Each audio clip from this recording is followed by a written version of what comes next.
Hello, Neil. Welcome to the Corona Online Congress. I'm very happy to have you here as speaker. My name is Mary Ann Cunningvisa. I try to speak English as good as I can. And I hope that we will have a fabulous interview on the consciousness of the coronavirus. I ask you to introduce yourself, state where you are on the planet at the moment and how things are there. Okay, well, I'm Neil Dougan, and I live in Perth, which is in Western Australia. For people in Europe or even North America, they may not realise just quite how vast the country Australia is, but it's huge, it's enormous. It's the size of the entire Europe, and there's only 27 million people living here. And where I live is in the far, far west, and the nearest Australian city to us is a 2.5 hour flight away, and the big cities in Australia are 4 and 5 hours away from us. So it's a big place, and it's very spread out, and we have a tremendous lot of farmland and the ability to produce food and other resources here. So you would say that Australians are, in amongst the luckiest people in the world in terms of the physical setting that they're actually living in. And yet the curious thing with this outbreak of this, disease of fear, as I'm describing it, is that the people of Australia have become as panic-stricken as anywhere in the world, and for very little reason. Like there's very few cases here. Sure, it's growing, and it's going through all the normal metrics and so on. But the situation here is, they're very fortunate here because there is space. There's an opportunity for, all of the things that everybody's been talking about.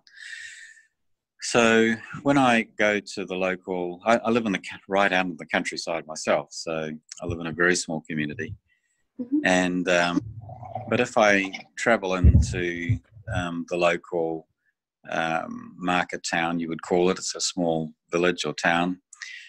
The scene is very disturbing. It's extremely disturbing. And what we're getting to see there is that we've got people who are quite full of panic. They're very, very frightened and very concerned, very suspicious of each other. They're looking at other people. If somebody coughs, everybody in the supermarket turns around to see who's coughing. And it's this kind of hyper alertness to the possibilities of any kind of spread of infection or anything like that is just extraordinary. And of course, like many other countries in the world and places in the world, there is no toilet paper on the shelves in the supermarket, and stored food which perhaps like rice or pasta or cans of vegetables or this type of thing, all sold out or selling out, very, very quickly all the time. And as I say, this is in a country that can grow as much food as it could ever want to grow. Yes. It is just so able to provide for food, and we make toilet paper here as well. In fact, every roll of toilet paper that's consumed in Australia is made here, and yet the fear that is driving everybody here has led there to this insane response, so that people think that they have to keep 6 months' supply of toilet paper in their closets, in their homes. I mentioned on the trailer the other day that when I was in the supermarket the other day, I kept getting kind of clues to feelings of observations that I'd made in the past. And one of them was from many, many years ago when I traveled to a country that had recently come out of a civil war. And civil wars are particularly terrible things because it's neighbours killing neighbours, and very, very difficult to know who is the enemy, and the fear that actually exists in there is extraordinary. Now, if you're in a civil war, it would be pretty easy to understand that you would be fearful, because literally somebody might be going to point a gun at you or your family members or similar. And anyway, the look on the people's faces in this city where I was at that time, this is many, many, many years ago now, but the look on the faces was identical to what I was seeing on the faces in the supermarket here, in my little, country village shopping centre with its supermarket, which is, from any kind of, like, there hasn't been an experience of that type of thing in living memory in this country, and not for anybody that's alive. It's no matter how old you are, there's just not an experience of the type of thing that would actually trigger the kinds of responses which are just universally seen around the place.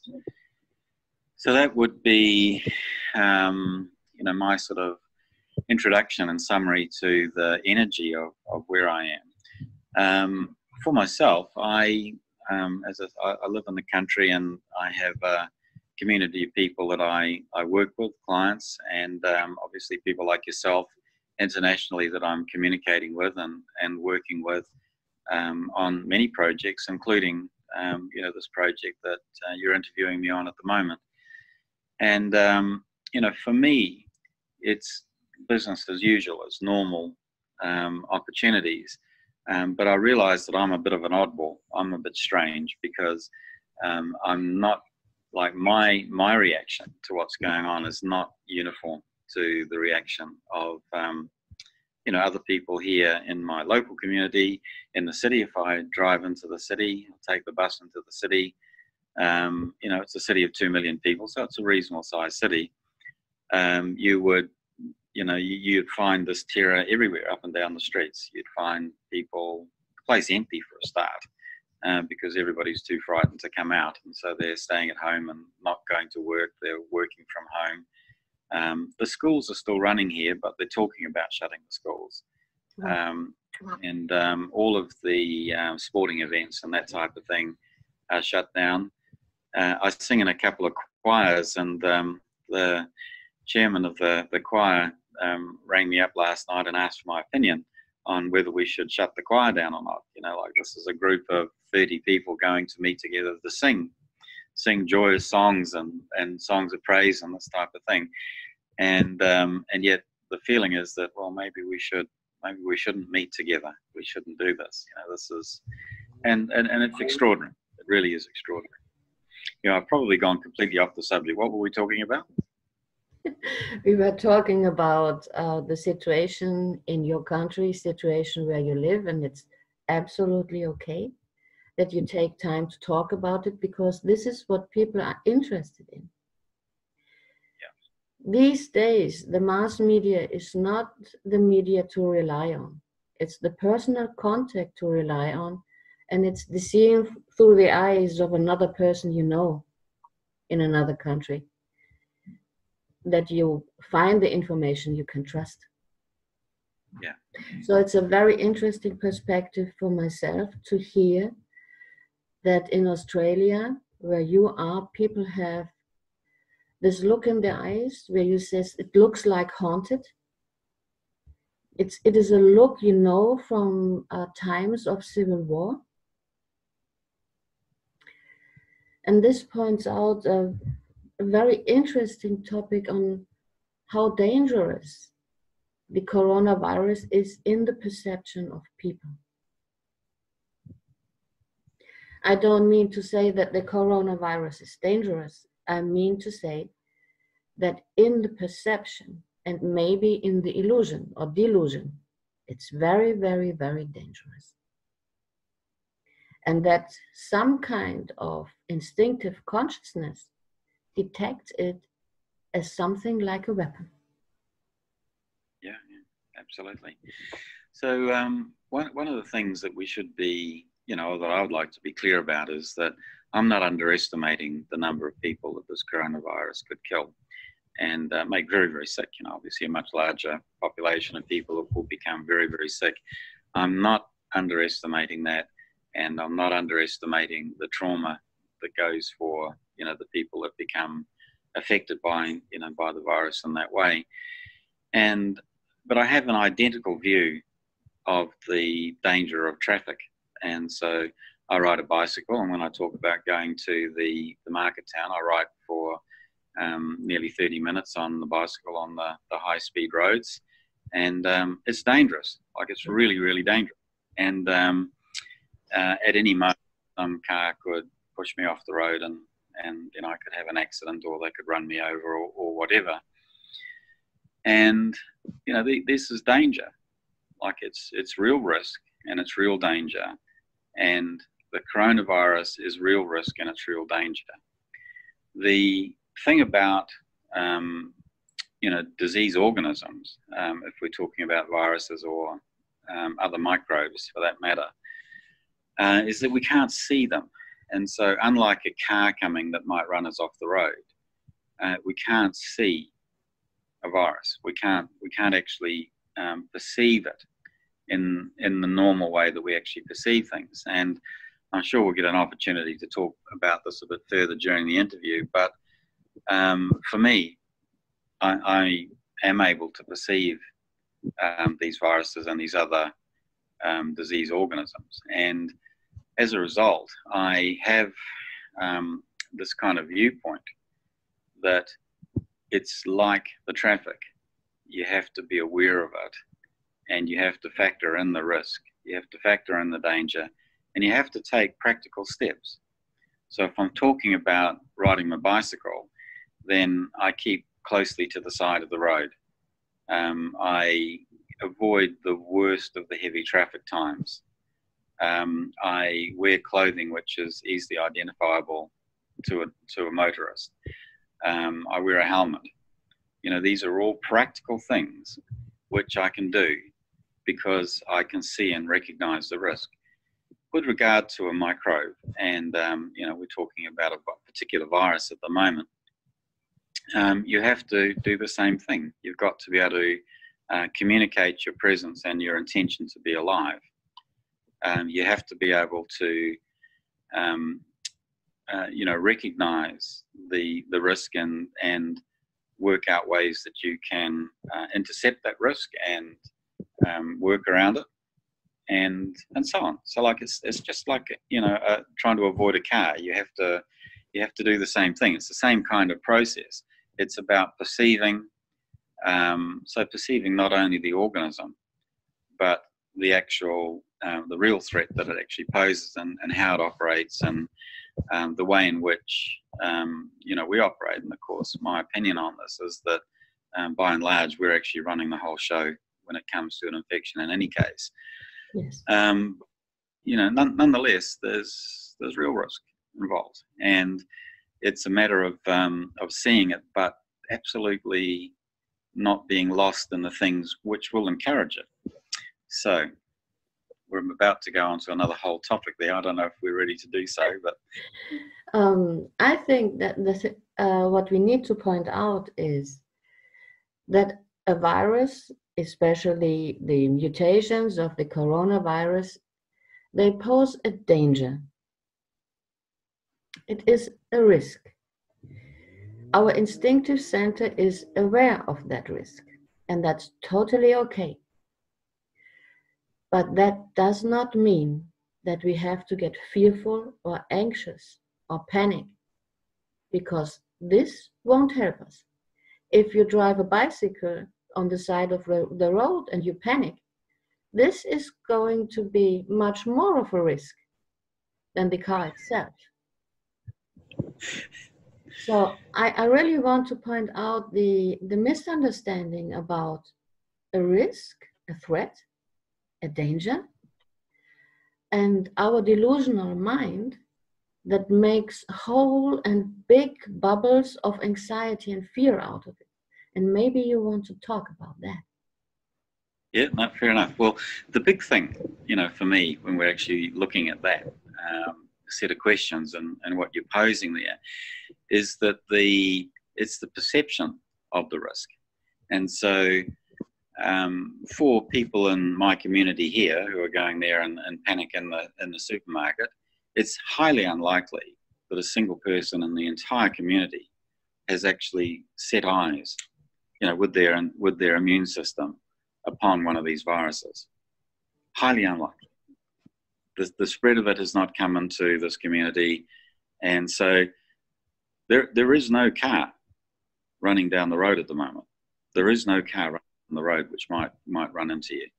What there is the perception that there might be a car, or that the car exists, and that is being communicated from one person to another person to another person, via social media, via the news reporting and all of that type of thing. So what we're looking at is a completely delusional perception of risk. No one in my community is actually seeing a dangerous thing. Nobody is seeing the tiger in the forest. There's not a tiger in the forest yet. There will be. Like, the tiger will come to our forest. We know that these viruses do spread all around the world, and so at some point or other in the future, there will be a tiger actually wandering down the aisles of the supermarket. It will be there, but for now there isn't, and yet everybody is perceiving that the tiger is already there, and not only that we have to go and buy as many guns as we possibly can to shoot it. That's what they are like. That's the situation. So it's completely delusional. It is absolutely 100% delusional. So you mentioned about the instinctive center and the perception of risk and that type of thing, and perhaps we could talk a little bit about the approach that we're taking, how it is that I come to be able to have conversations with microbes, and in this case a virus. And to do that, what we have to do is be able to suspend enough of the disbelief. So the whole idea, like if we're talking to many conservative people, is that the whole concept that you could actually communicate directly with a microbe is insane. So let's just allow the fact that for many people what I'm about to talk about is completely crazy, and suspend the disbelief for the moment while we actually look at the way that the whole process is put together. So if we look at the recognition of the kinds of risks that we're talking about. You mentioned the instinctive center. Well, the instinctive center is one of the major minds of our system from the way I'm looking at things. And it's associated with the gut brain, and which is all through the abdomen, small intestine, large intestine, and so on. But it's known in English as the gut brain.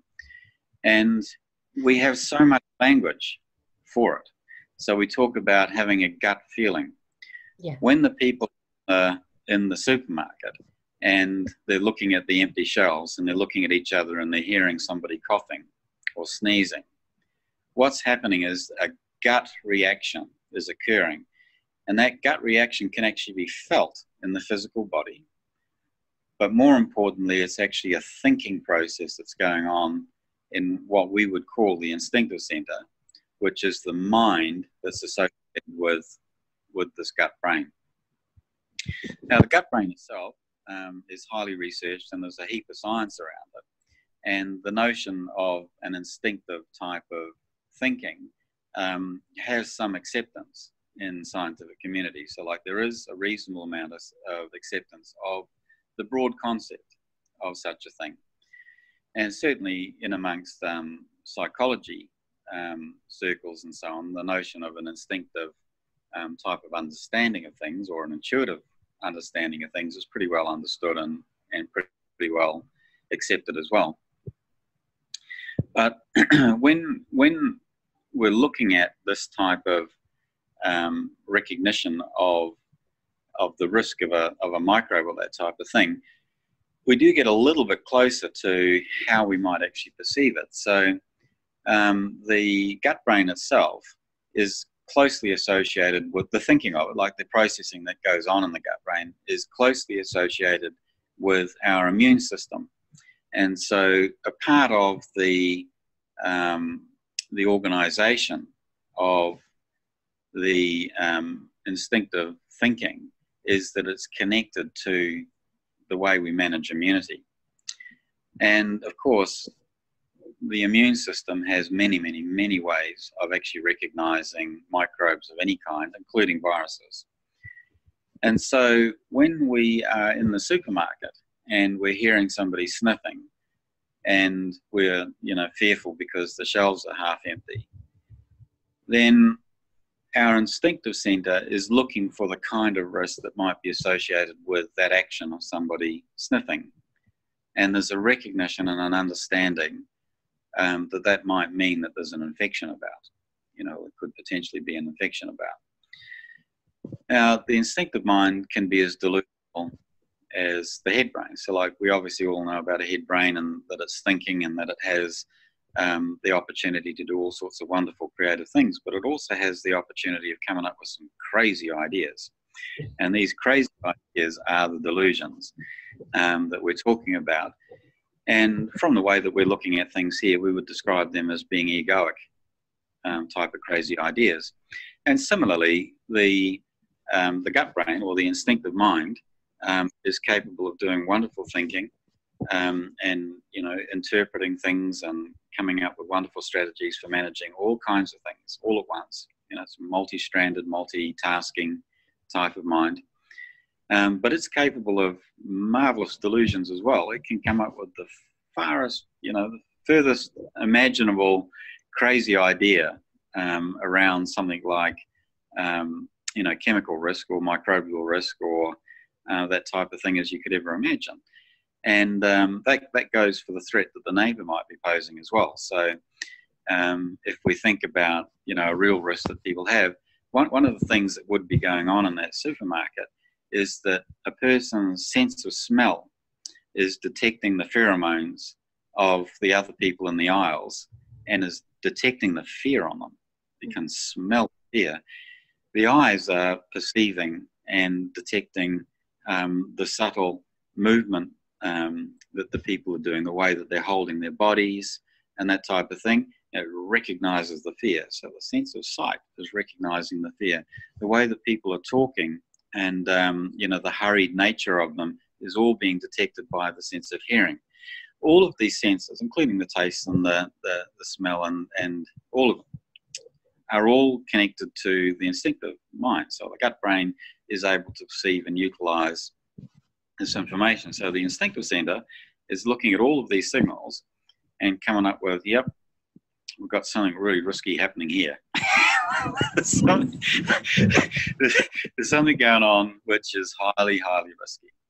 And not only that, it's not only risky, it's dangerous, plainly dangerous, because look at how many of these other people in the herd of cows that are in the aisles of the supermarket.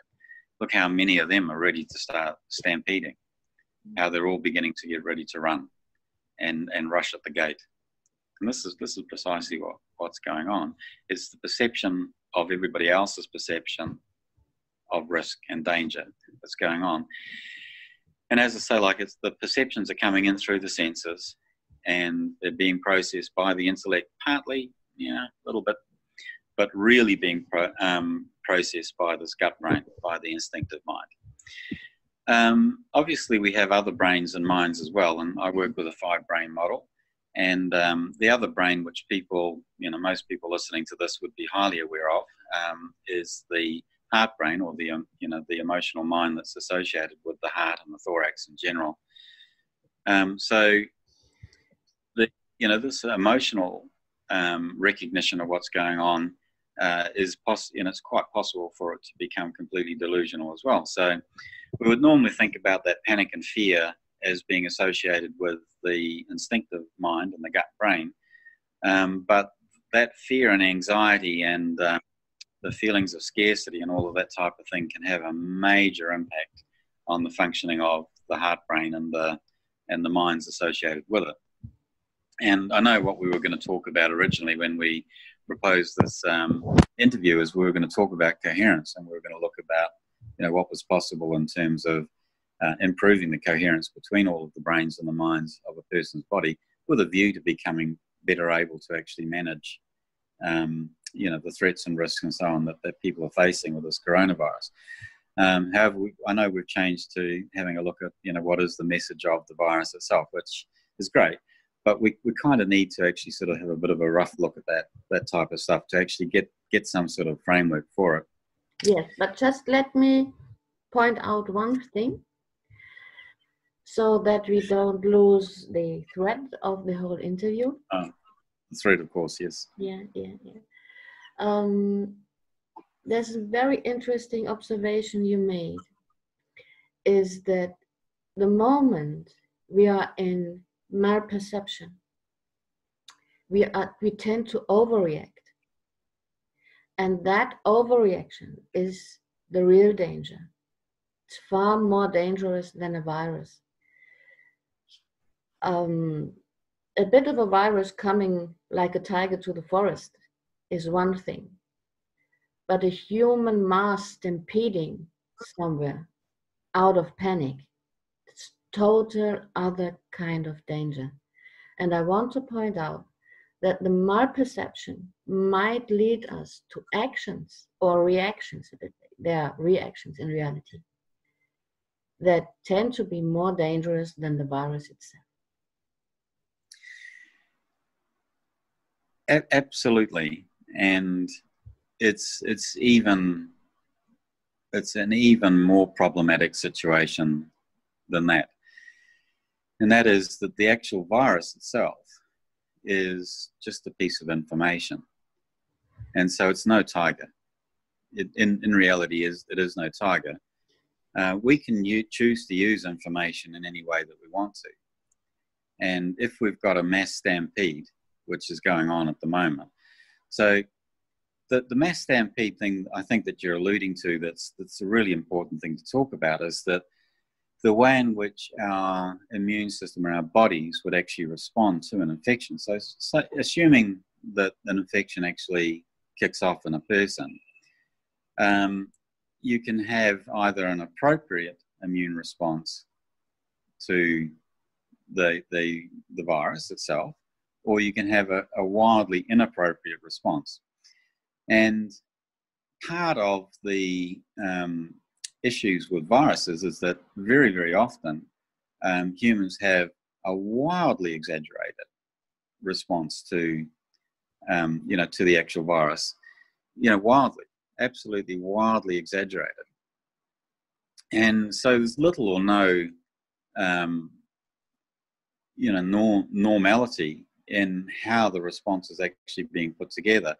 And the more you get the mass hysteria going on, and the more that the mass hysteria is existing, the chances are that the individuals involved are going to be, behaving in a wilder and wilder fashion, towards the actual infection, towards the microbe itself. And I guess this is happening with the coronavirus, and I want to talk with you about that as you talk to the coronavirus. A normal coronavirus is of no danger. We know that. We have had them since centuries. The real problem is a corona that is going for mutation, and it's going to be a lot more virulent and a lot more aggressive. And one thing I wanted to ask, is it our malperception, our overreaction, our own reaction that makes the virus go that way?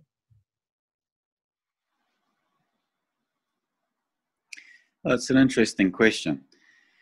And, my answer to it is in several parts.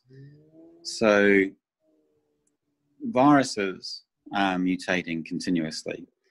And we kind of need to actually go back a couple of steps. So you're absolutely right that there are a relatively small number of general classifications of viruses. So we think in terms of a flu virus as an example. And, there's only tens of flu virus variations around. However, these do mutate further. So I can't remember the number, but it's something like 50 different types of flu virus around, but they mutate slightly. They actually vary slightly all of the time. And, our body comes to know them. our body actually comes to actually recognize the general classification of a flu virus. And with each new strain that comes through, so each new mutation, our bodies quite quickly get to be able to recognize it and know it and be able to actually work with it. You know, we might get a flu or some sort of fevers and that type of thing for a period of time, but beyond that, generally speaking, we're able to actually manage all of that.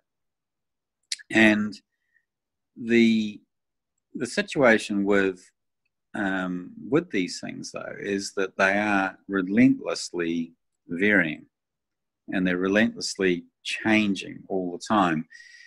And in the makeup of humans, where we're wanting to control things and we're wanting to classify, and we're wanting to understand and be able to pigeonhole and put things into a box, these viruses are particularly annoying to us because they are continuously changing. It's in their nature to be continuously changing. I know this is likely to be a bit of a sidetrack, but I think we need just to have a quick look at it, and that is to actually understand what a virus is. So a virus is a piece of DNA. It's just information. It's just raw information. It has very, very few other aspects to it which would allow in any way for the reproduction of the virus. It has very, very few of the things that are necessary for a virus to actually multiply. It nearly always has some extremely clever engineering in it to allow it to, be accepted by a human cell or a host cell, to bring it into it. But beyond that, and it has a capsule around it which protects the DNA from degradation from the sunshine or from oxygen or whatever other things that might actually be potentially degrading it.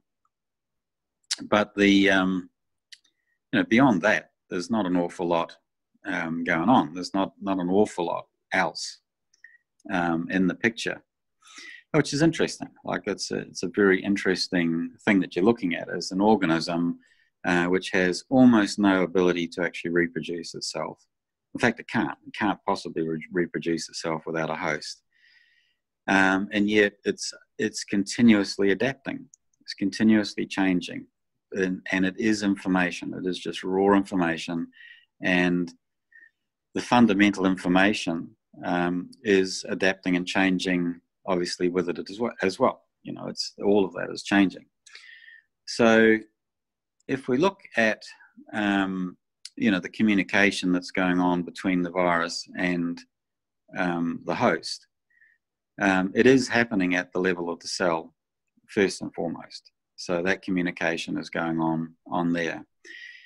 And for the virus to actually be able to reproduce, it has to convince the host that it's a good idea to be doing that. It has to do that. Or the host has to recognize that it's a good idea to be doing that. And we look at it and we actually have a close scrutiny of the sequence of events that's actually necessary for a virus to actually be reproduced just once. It's an extraordinary biological feat. There's more than 10 steps involved in the viral replication, at any one of which the cell can choose not to go ahead with the transaction. So the cell can begin to accept the virus into it, to eventually, after many, many steps, actually reproduce it, and then transport it all the way out to the outside world, again, to spread around. And at every one of those steps, the cell gets the choice about whether it's doing the right thing or not. In my conversations with the viruses, which I achieve through an intuitive process, where I become extremely coherent between all of my minds and allow myself to actually tune into the information of the virus, what's clear to me is that it's far more along the lines of the cell choosing to do this rather than the idea that the virus tricks and fools and bullies and coerces and, you know, murders its way into the cell to actually achieve this remarkable outcome, which is to reproduce it. In my observation and my experience of these conversations with these microbes is that it's the latter. It's that the human cell or the host cell makes a choice because it thinks it's doing the right thing, you know, to do so. Now, if we look into that and we actually try and sort of recognize where any kind of common sense could be going on, we've got a number of things. So we started off this conversation by actually recognizing that the instinctive mind, the mind associated with the gut brain, is just as capable of delusional thinking as any other mind in the body. So it's just as capable. So it's clearly capable of making terrible decisions. It's clearly capable of doing it. However, the tiger in the aisles of the supermarket is now no longer the virus. The tiger is the host cells. The tiger is the instinctive center, the instinctive mind. It's not the virus, if we're looking at this in the way that Neil looks at it. So, like, you know, from this viewpoint, is that the issue, the risk and the danger is with the delusional thinking of the host cells.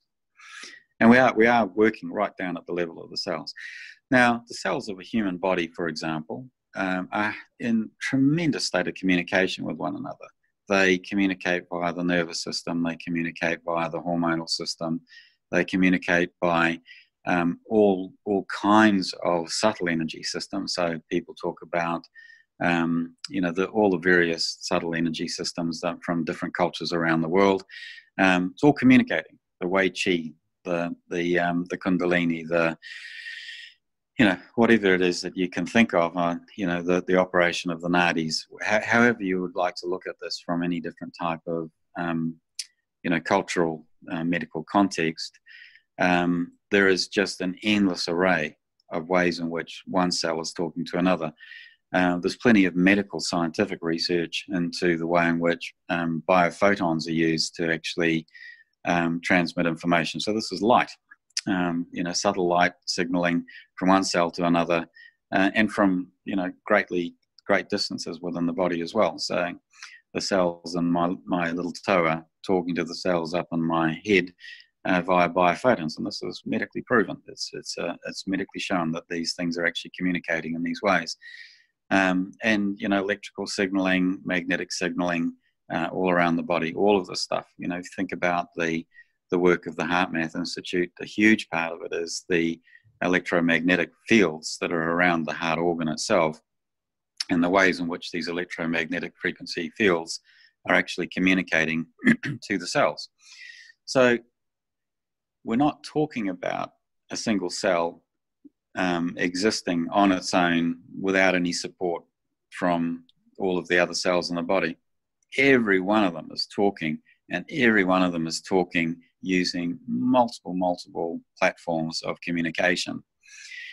Added to that, all of the microbiome within the body. So we have something like 30 trillion of our own human cells in our body, and we have something in the order of 70 trillion microbes, bacteria we're talking about predominantly here within the body. And there's enormous numbers of fungi and parasites as well. I've asked many scientists over the years that I've been looking at this kind of work, how many viruses there are in the body. I have never, ever had one coherent answer on that topic. My estimation is that for every bacteria in the body, there would have to be 10 or 100 viruses. And so if we've got 70 trillion bacteria, we've got some astronomically large number of viruses actually in the body all the time. These viruses are always in there. What are they doing? What's the purpose of having all of this stuff within our system? The microbes, we understand the ways in which many of the bacteria are cooperating and collaborating with our system. And we know that without the microbes in our gut and that type of thing, but elsewhere in the body as well, we'd keel over. The human would die without the support of this microflora. It doesn't take much of a stretch of the thinking to ask the question, what about all those viruses? How would we exist without all of those viruses in our body? And then we can join that up to the equation. So we've got the first part of the equation is the recognition that it's highly, highly, highly unlikely that the virus is operating by fooling this highly complex thing, which is a cell. Orders of magnitude more complex and sophisticated than the virus. Orders of magnitude. Yeah. It's unlikely that all of these viruses are only operating by deluding or pulling the wool over the eyes, as we say in these sheep-growing countries like Australia. It's just not. It's not conceivable. And then, you know, we look at the actual multitude of these viruses that are existing within our body all the time, and we then ask the question, well, you know, they're obviously welcome here. Like our instinctive mind knows to welcome them, and the cells know to welcome them. Why? And then what happens when we've got a new one arriving? So, you know, somewhere in the community, a virus such as a coronavirus, you know, one of the traditional coronavirus variants, mutates and it changes. And, you know, we understand that this has happened with the specific COVID-19 variant, that it's somehow, somewhere has changed. And it's now presenting itself to the human body. And there's these hundreds of trillions of viruses all in there, all communicating. All the microbes are communicating. All the cells are communicating. A new one's arriving. What does it represent? Well, it can represent all kinds of things, can't it? It can represent some new information. Clearly, it provides new information into the setting. And it represents potentially that information might be risky. So there's, you know, potential risk associated with that information. But, you know, these are two things that we, you know, can recognize as possible outcomes from it. When I talk to these microbes, and you know, like I do have conversations with viruses, and to do so, I'm not necessarily talking to a single virus. I would be talking to the population of a single virus type. Then you get a kind of information which is related to them. And given that they are just a piece of DNA, which is just information, it's coding, the information that they share with you is very straightforward, very plain. If I'm talking to a population of fungi, for example, so, you know, this book which is about to be published on my conversations with the Candida fungi, and particularly the colony mind of it, what we actually see, right? Sorry about that. It's a bit of information coming in. Bit of information coming in, and I should have taken care that that does not happen. I'm very sorry. Well, you might have noticed that earlier my other phone went off as well, so I should have taken care of that as well. But anyway, there's this recognition that there's something new. And what do we do with something that's new? Why would we be fearful of some new information when we have complete control over the replication of that information? Why would we find that fearful? How is it that could actually lead to a panic in a type of setting? And obviously, none of it makes any sense. It's not a coherent response to some new data which is arriving, and particularly given when these viruses arrive, you know, somebody coughs in the supermarket and we breathe in the droplets, and you know, how many viruses have we got coming into our body? Hundreds, thousands, maybe. It's not likely to be more than thousands that are coming in from a single thing. And yet that piece of information, that specific information that's coming in with that virus, is seen as being so hostile, and that it's such a destructive thing that's coming in there. Doesn't make sense to me. No, no, it didn't make sense to me. This is why I wanted to talk with you about that. And yes, I wondered what the virus has to say, and maybe you can inform us what your conversations with the coronavirus population, what information came out of that? I lost my sentence. No, fair enough. So there's a bigger question, and that is, I don't have a laboratory to actually go into with my physical body and for my immune system to come up directly against these viruses. So unlike all the photographs that we're seeing of people who are working with these viruses, who are in positive air pressure suits and all of this type of thing, and keeping themselves rigidly away from the virus, for me to have a conversation with a virus in the way that we're talking about, you would expect that I would have to go in there without any face masks and so on and breathe in as much of the stuff as I possibly could. I don't have that luxury. So I don't have the opportunity to actually go and do that. I would like to. So I would like to actually have that kind of exposure, because I believe the conversation would be richer as a result from doing that. And I certainly have no fear whatsoever of the virus. None. I have no fear of it. And so my conversations that I've been having are at a distance. Now, with the type of consciousness work that I do, I work with people and animals and microbes at a distance all the time. And the only way to actually explain that, which has any sort of sense for anybody listening to is what we're talking about and hearing what we're saying, is that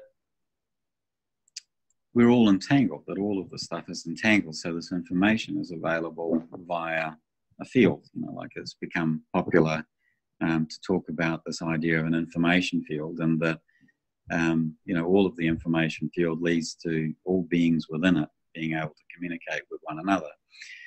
And without us having another 10 hours to actually go into a conversation about how that works, we just have to probably park it. That's how it's operating. So we're working with a field, and that the information of a microbe, can actually be available to somebody in the field. So when I first became interested in what was going on with this particular coronavirus, I took myself on a journey into China, and so I wanted to actually meet with people at the epicenter of where all this was going on. So with the doctors that were involved in what was, the work that was going on, I wanted to meet with patients that were actually experiencing the virus. But particularly for the reason, I wasn't wanting to be nosy as to the suffering of somebody who was dying from the coronavirus. Far from it. That was not my intention at all. My intention was to actually meet with the virus in large population numbers. And the easiest place to do that was in the Hubei, or Hubei, I think it's pronounced. Apologies to all of the Chinese people about my pronunciation, but in that province where the outbreak actually occurred, there's very, very high density of people suffering from this, and so a very, very high density of the virus itself. So I took myself in to actually have a look and experience and hear and listen to the virus itself.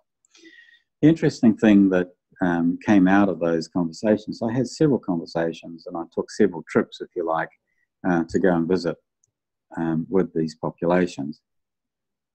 And by populations, I mean populations of this COVID-19 virus. And the conversations were in several parts, as I say, like there were several conversations, and the information that we're getting from them, like we're talking about a virus here, it doesn't have an Encyclopedia Britannica of information. It has very simple information that it's bringing. But it's information which is tremendously useful to the host. So without this new information, it's not able to adapt and grow and change quickly enough to actually manage the environment. So without the new information that's coming in all of the time from these viruses, you know, we just wouldn't be able to exist and operate in the way that we do as sophisticated beings that the humans are. So the information that the coronavirus had to offer was really in two quite small parcels. And the first parcel related to the behavior of humans in our society, so in our social setting. And humans have become increasingly hierarchical over the past 4,000 years.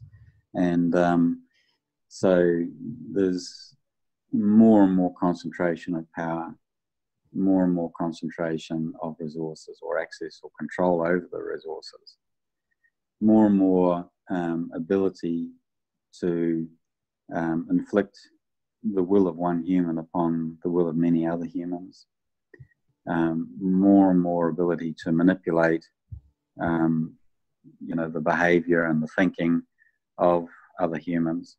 So all of these things are increasing, and I would term that as hierarchy.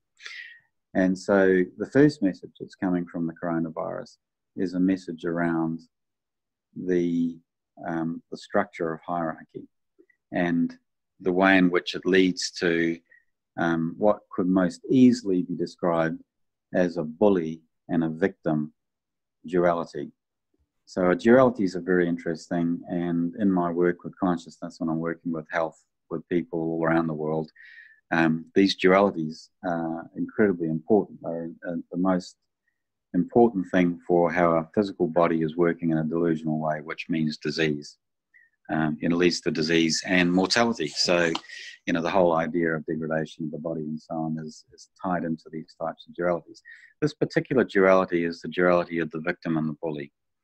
And this is the first message. And the first message from the coronavirus is that if you are going to be locked into this duality, then you will suffer the experience of a degrading, well, it's a degrading set of experiences that will flow on from it. So by harboring, you know, harboring the need and the desire to be within a victim and bully relationship, you are guaranteeing that you are in a decline. You're guaranteeing that you're in a decline. So this is the first part of the message from the coronavirus. The second part of the message from the coronavirus is to do with what another possibility might be. And the other possibility is to completely jump out of that duality. So when we talk about dualities normally, when people talk about, you know, a yin and yang or something like that, everybody thinks that what you should be doing is going for balance, going for harmony. This is the inevitable thing that people jump to, is that what we need is we need a bit, you know, we need to be a bit less of a bully and we need to be a bit less of a victim. And so what we want to be able to do is be a little bit powerful and manipulate other people, but not too much. And we should respect other people's power over us, and we like strong leaders, and we like the fact that the leaders can, you know, sort of discipline us and put us into line, and we want our school teachers to discipline us, and we want our employers to, you know, have demands of us, which are okay, just enough of all of these demands. But we want to have rights ourselves. We want to have some power ourselves, and we want to be able to, you know, have some opportunity to bully some other people, or something like this. So I know I'm mixing up my wording here, but it's important because the culture that the virus is commenting on, so the coronavirus is commenting on this culture, and what it's commenting on is the foolhardiness of this position, is foolhardy to believe that this approach is any longer appropriate. The virus has this information, and so it is exacerbating the behavior of the bully and the victim everywhere. My supermarket that I was talking about when I went into, it was a supermarket full of victims. They were all in victim mode, every one of them. The virus is showing us how foolish it is to remain within the structure of that. The bullying is coming from the manipulators of this information. It's coming from the organizations that are, coming up with crazy things that they're doing in terms of the mass control over people, the reduction in access to services, the way in which freedom of information and freedom of choice and freedom of circulation and all of these natural freedoms are being restricted. Yeah. This is the other part of the duality. So the virus is demonstrating both the duality, heightening it. It's giving us the opportunity to see the duality in a higher and stronger and more potent way, day after day. Every day as this pandemic rockets around the planet, the expression of it is becoming more and more grotesque. It's becoming far and away enriched. And this is the virus. The virus is giving us this information. And it's telling us that here it is. Here is your nature. And I'm going to show it to you in graphic detail. I'm going to show you your nature, the way that you are behaving and what you're doing in a graphic way. And hopefully you will wake up. Hopefully you will be able to see what you're doing, what's going on, and you will make changes. And hopefully you'll do that. And that brings us to the second part of the message. So the second part of the message is that we can make a jump out of this duality. It is possible for us to actually make a leap from this place where this duality is, which leads us to forever and ever being a victim or a bully or a bit of both. As my wonderful friend Erin Oliver would say, there's no such thing as a victim who is not also a bully. Yeah. So every victim is also a bully. And the beautiful work that she's doing with around this topic is quite extraordinary. And anyway, I recommend it to people to actually follow up with what she's doing. Anyway, the second part of the message I keep almost getting to, and I keep getting distracted back by the first part of the message, and I suspect that this is the virus telling me, make sure you don't underestimate this for people. Make sure you're emphasizing it. Make sure you're actually being very clear about this, because the temptation is to immediately grasp for what is the way out of this without recognizing the tyranny of the situation that we're in. So we're in this situation, the tyranny of the duality, and what we're looking for is some miraculous way out of it. And the virus is showing us that the only way out of this is not miraculous at all. The only way out of this is to work. We have to work to actually wake up and lift ourselves out of this duality into a place where we're no longer needing to chase down the opportunity for hierarchy, needing to be more powerful than other people, needing for other people to be more powerful than us. We have to work to a place where we can actually be equal with one another. So being equal with one another doesn't mean to say that each person is as capable as another person. Yes. In all areas, nor that they can do all the same stuff as each other. Not at all. That's not what it's about. What it's about is actually recognizing that nobody is above anybody else in this new reality. In this new reality, no single person is above another single person. There is no role for a victim. There is no role for a bully. So what does this new reality look like? It looks completely flat. It has no hierarchy at all. It has no leaders. It has no followers. All it has, and this will sound terrifying to many people, listening to what we're talking about, And the interesting thing is that this is the mirror conversation that I had with the candida in the body.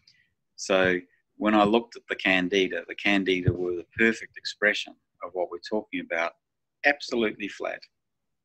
Not one was stronger than another. Not one. Completely flat.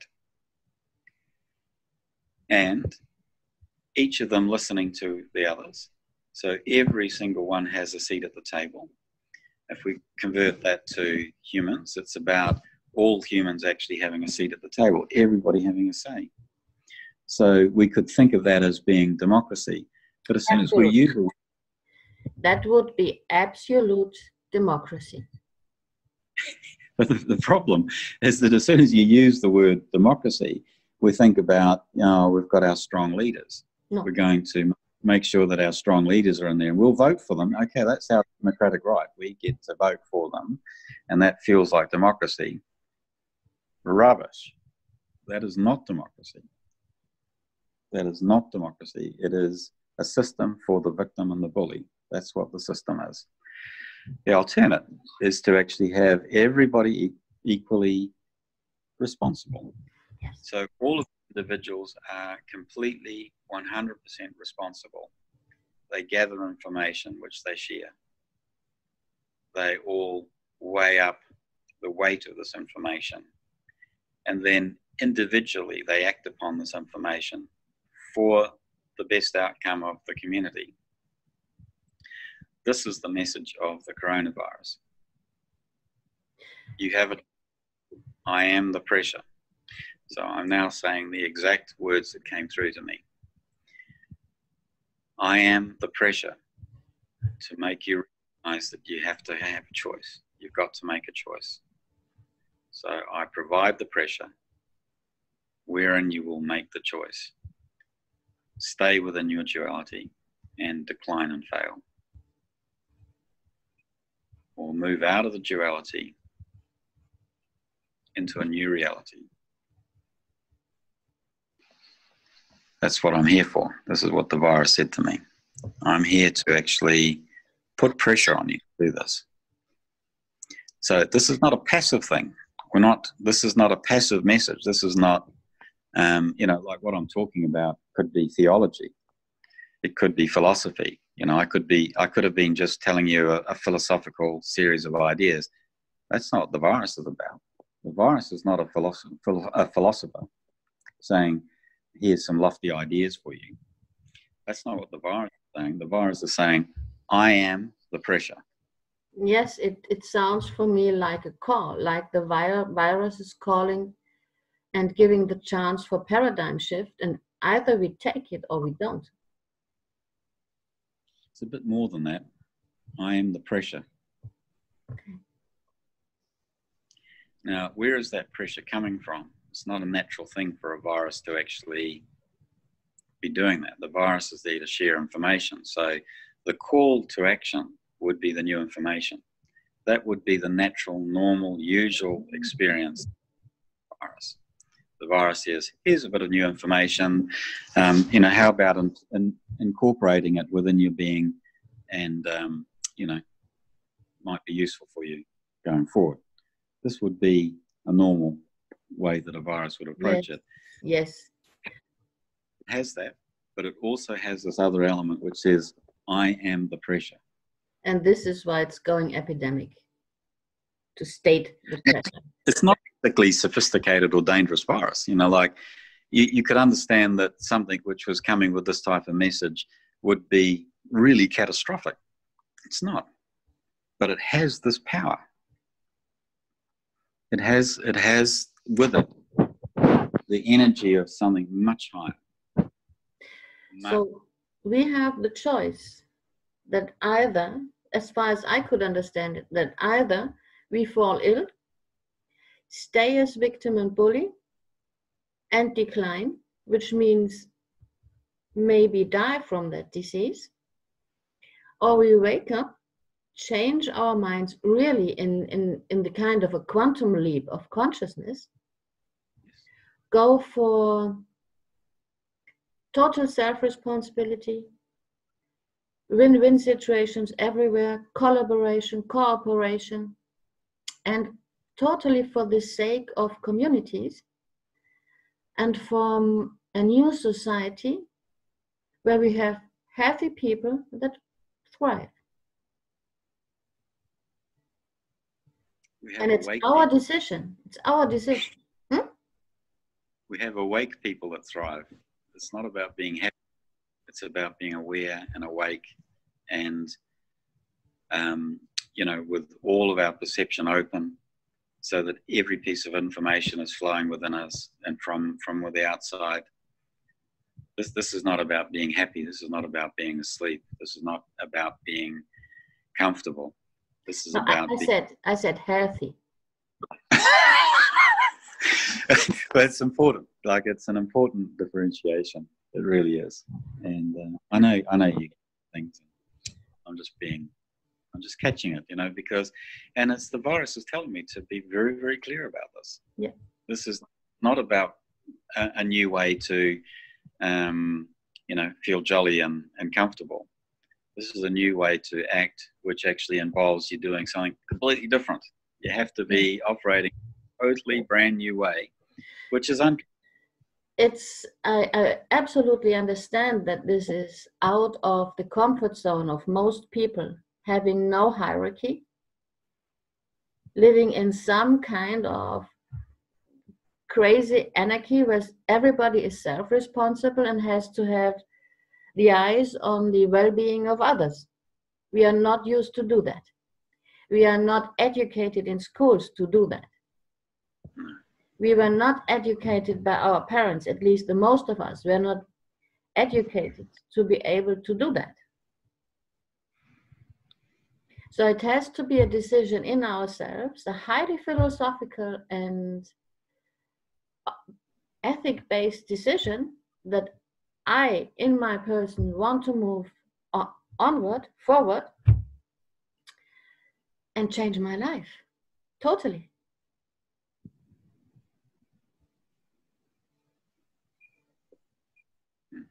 Live in other circumstances, act in a different way. Yeah.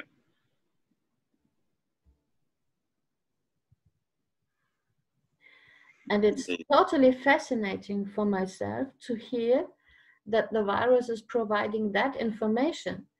And now I can understand the haunted look in the eyes of people, because if the instinctive center recognizes either you go for paradigm shift or something nasty will happen, then it's clear to panic. Absolutely. So this is the real tiger. The real tiger is that we choose not to, is the choice. The real tiger is the choice not to make change. That's the real tiger.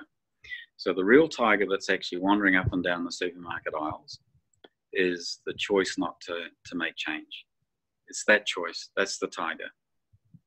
And that's what is risky. That's what is dangerous. Now, the subtle aspect of the message from the virus, from the coronavirus, is that there will be more.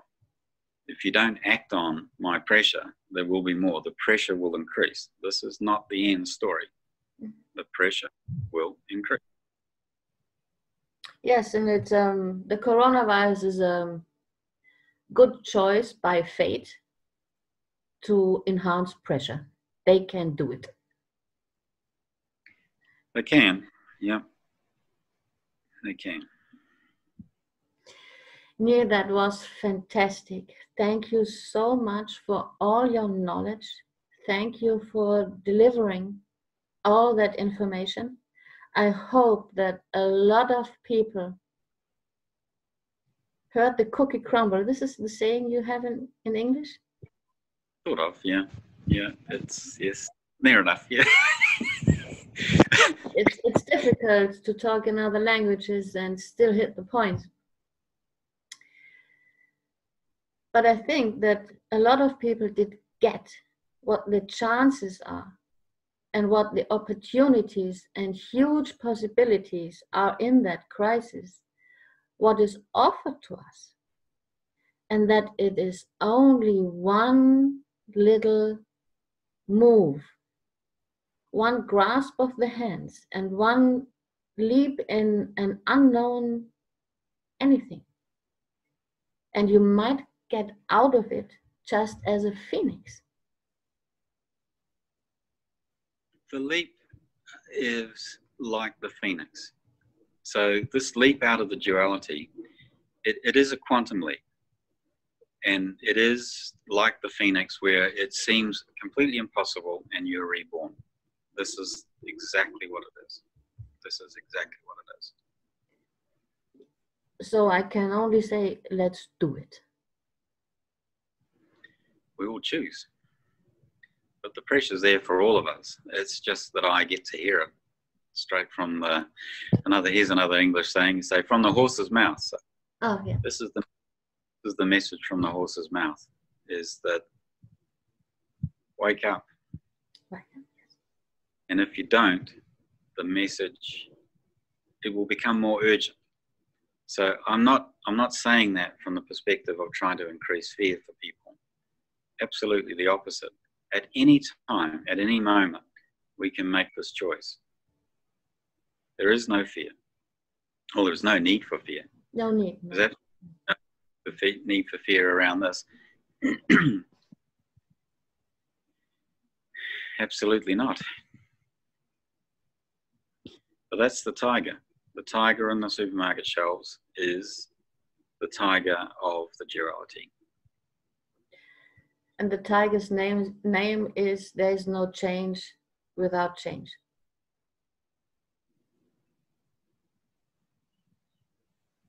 That's the lesson of the tiger. Lesson of the tiger, okay.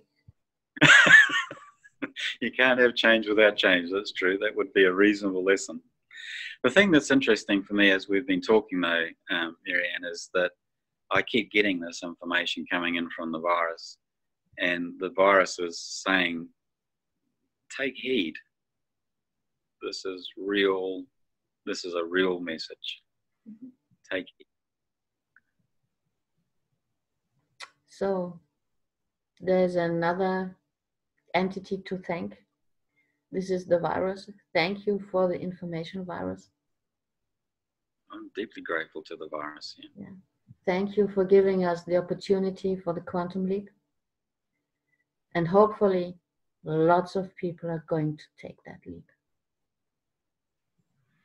I feel that that is the case, Marianne. So now, admittedly, I don't move in normal circles of people. I move in circles of people who are, wishing for change.